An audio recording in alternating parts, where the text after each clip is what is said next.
Bonjour, je m'appelle Pauline et je suis l'agente virtuelle de Computershare. Je suis très heureuse d'être avec Amanda aujourd'hui.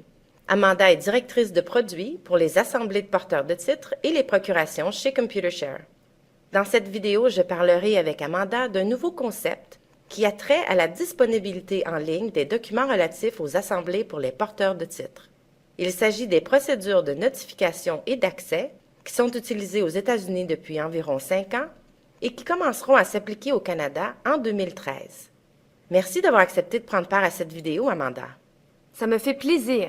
J'espère que cette vidéo répondra à certaines des questions que les porteurs de titres nous posent le plus souvent au sujet des procédures de notification et d'accès. Commençons par expliquer en quoi consistent exactement les procédures de notification et d'accès. Les procédures de notification et d'accès permettent aux émetteurs d'envoyer par la poste aux porteurs de titres un avis d'une seule page annonçant la tenue prochaine d'une assemblée de porteurs de titres et indiquant comment accéder aux documents relatifs à l'assemblée en ligne. Cela signifie que les émetteurs n'ont plus à envoyer tous les documents reliés aux procurations aux porteurs de titres, à moins que ceux-ci n'en fassent la demande. Les procédures de notification et d'accès représentent donc une méthode moins coûteuse pour les émetteurs de communiquer avec leurs porteurs de titres. Quand les procédures de notification et d'accès seront-elles officiellement mises en place pour nos clients? Cette nouvelle méthode de distribution peut être utilisée pour toutes les assemblées tenues à compter du 1er mars 2013. Vous avez dit que cette nouvelle méthode représentait une façon moins coûteuse d'envoyer des documents relatifs à une assemblée aux porteurs de titres.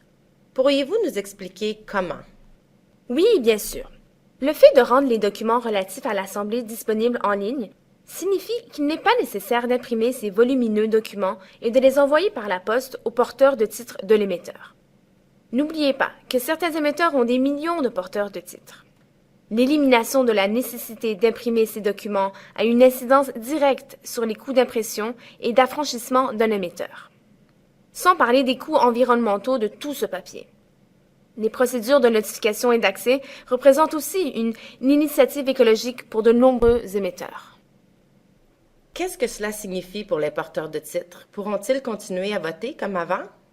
Oui, le jeu de documents de notification comprend un formulaire d'instruction, de vote ou une procuration.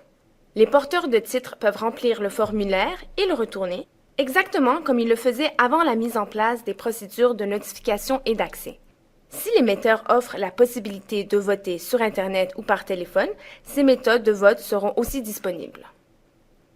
Je sais que nous recevons des appels de porteurs de titres qui ont reçu un jeu complet de documents pour les actions qu'ils détiennent dans une société et seulement un avis pour une autre société. Pourriez-vous nous expliquer pourquoi ce genre de situation se produit? Oui, certainement.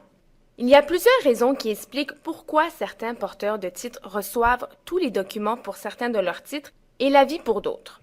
L'une des principales raisons, c'est que les procédures de notification et d'accès ne sont pas obligatoires et que les émetteurs peuvent choisir de ne pas les suivre. De plus, les émetteurs peuvent avoir recours à l'assemblage pour les envois. Cela signifie que l'émetteur peut choisir d'envoyer par la poste tous les documents reliés aux procurations à certains porteurs de titres et d'envoyer seulement un avis à d'autres.